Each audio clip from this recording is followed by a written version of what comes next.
आज के वीडियो में हम बात करने वाले हैं ओवर थिंकिंग के बारे में। और यह प्रॉब्लम ऐसी है जो हर इंसान को है। मतलब कोई भी अगर ऐसा कहता है कि मुझे कभी प्रॉब्लम हुई नहीं है या फिर है ही नहीं, तो वो झूठ बोल रहे हैं, क्योंकि ये सबको होती है। ब्रेन जिस भी इंसान के पास होगा उसको ओवर थिंकिंग की प्रॉब्लम होनी ही होनी है, ठीक है। तो उसको सबसे पहले तो ये सोचना बंद करो कि ओवर थिंकिंग मुझे ही क्यों हो रही है, सबको होती है। तो अब यहाँ पर देखते हैं कि ओवर थिंकिंग क्या सच में बुरी होती है, मतलब ओवर थिंकिंग नहीं होनी चाहिए या होनी भी चाहिए, या फिर होनी चाहिए तो किस फील्ड में होनी चाहिए, किस टॉपिक पर होनी चाहिए, और नहीं होनी चाहिए तो किस टॉपिक पर नहीं होनी चाहिए। तो उस पर हम डिटेल में बात करने वाले हैं, तो इस वीडियो को ध्यान से देखना। और क्यों? क्योंकि ओवर थिंकिंग से बचने के लिए समझ ही काम आएगी। अगर आप ओवर थिंकिंग से भागने लगोगे तो आप उसका सोल्यूशन कभी भी निकाल नहीं पाओगे, ठीक है। तो जैसा मैंने अभी थोड़ी देर पहले कहा कि ओवर थिंकिंग कहाँ पर जरूरी है, तो सबसे पहले अगर उसकी बात करूं, फॉर एग्जाम्पल करियर को लेकर के आपको ओवर थिंकिंग हो रही है कि मैं कौन सा करियर चूज करूं, इस करियर को लेने में क्या प्लस माइनस है, इस करियर को लेने में क्या प्लस माइनस है, और मुझे ये पसंद आएगा नहीं आएगा, ये पसंद आएगा वो नहीं आएगा। तो ये सब आप ओवर थिंकिंग कर रहे हो। तो क्या ये बुरी है या अच्छी बात है? बिल्कुल अच्छी बात है, करना ही पड़ेगा। किसी भी करियर को चूज करने से पहले उसके प्लस और माइनस देखने पड़ेंगे। उसमें क्या मुझे मजा आ रहा है या नहीं आ रहा है, वो भी बहुत जरूरी है। तो यहाँ पर ओवर थिंकिंग अच्छी है। और इसी के साथ आप रिलेट कर सकते हो हेल्थ से रिलेटेड। आप अगर बीमार हो या फिर बार बार आप बीमार पड़ते हो, तो यहाँ पर सोचना पड़ेगा कि मैं कुछ ऐसा खा रहा हूँ, जंक फूड खा रहा हूँ, मेरी हेल्थ बार बार खराब क्यों हो रही है। तो यहाँ पर आपको क्या करना पड़ेगा, सोचना पड़ेगा, बार बार ओवर थिंकिंग करनी पड़ेगी। तो यहाँ पर भी ओवर थिंकिंग सही है। ऐसे भी बहुत सारे टॉपिक होते हैं जहाँ पर ओवर थिंकिंग आपको करनी पड़ती है। बट कुछ ऐसी जगह भी है जहाँ पर ओवर थिंकिंग अपने आप होने लगती है, और वहां पर ये ओवर थिंकिंग की वजह से प्रॉब्लम भी क्रिएट होती है।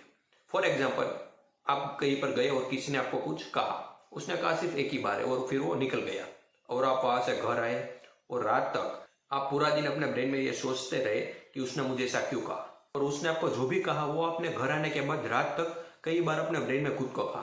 तो उसने कहा तो एक ही बार है, लेकिन उसका जो इम्पैक्ट है वो बहुत ज्यादा होगा, क्योंकि आपने खुद को अपने ब्रेन में ही वो चीज बहुत बार बोल दी है, ठीक है। तो इसका इम्पैक्ट बढ़ गया।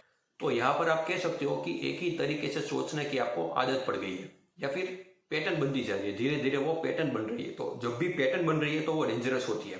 तो उसी वक्त उस पैटर्न को आपको तोड़ना पड़ेगा। अब कैसे तोड़ेंगे? सिंपल है, जिसने भी आपको कुछ कहा उसको फोन करो कि आपने ऐसा क्यों कहा, और अगली बार को तो ध्यान रखना, आपने जो मुझे कहा वो मुझे बिल्कुल पसंद नहीं आया है। तो आप उसे डायरेक्ट ऐसे बात कर सकते हो। अगर फिर भी वो नहीं समझ रहे तो वहां पर आपको डिस्टेंस मेंटेन करना पड़ेगा, उससे दूर रहना पड़ेगा, अपनी बातचीत उस इंसान के साथ कम करनी पड़ेगी, ठीक है। तो ये एक सॉल्यूशन हो सकता है कोई भी अगर ऐसी प्रॉब्लम हो।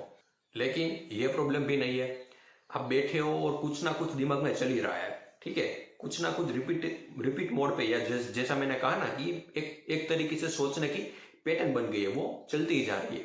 तो यहाँ पर आपको देखना पड़ेगा कि आप ज्यादातर टाइम फ्री बैठे रहते हो, आपकी लाइफ में कोई गोल है ही नहीं जिसकी तरफ आप सोच सको, उस गोल से रिलेटेड आपके अंदर थॉट आया, ठीक है। क्यों?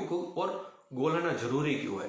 बिकॉज आसपास की जो सिचुएशन है और वहां पर ध्यान आपका लगने लगा तो आप प्रॉब्लम में रहोगे ही रहोगे। इसलिए इस सिचुएशन से बाहर निकलने के लिए बहुत ही जरूरी है कि आपकी लाइफ में कोई गोल होना चाहिए। सुबह उठने का आपके पास कोई कारण होना चाहिए, कोई रीजन होना चाहिए क्यों आप सुबह उठना चाहते हो, और उठ के आप क्या करने वाले हो। अपने ब्रेन को क्लियर इंस्ट्रक्शन देना सीखो, जिसकी वजह से ये ओवर थिंकिंग की प्रॉब्लम काफी हद तक आप कम भी कर सकते हो। तो ये कुछ बात थी जो ओवर थिंकिंग से रिलेटेड आपको पता होनी चाहिए। कहां पर आप कंट्रोल कर सकते हो, कहां पर ये नहीं कर सकते हो, और कहां पर ये ओवर थिंकिंग जरूरी है और कहां पर ये जरूरी नहीं है, वो आपको अगर पता चल गया तो आप इस ओवर थिंकिंग से फ्री हो सकते हो। तो उम्मीद करता हूँ कि आपको ये समझ में आया। अगर फिर भी कोई क्वेरी है तो आप मुझे इंस्टाग्राम पे DM कर सकते हो, लिंक मैंने नीचे डिस्क्रिप्शन में दे दिया है। Thank you so much.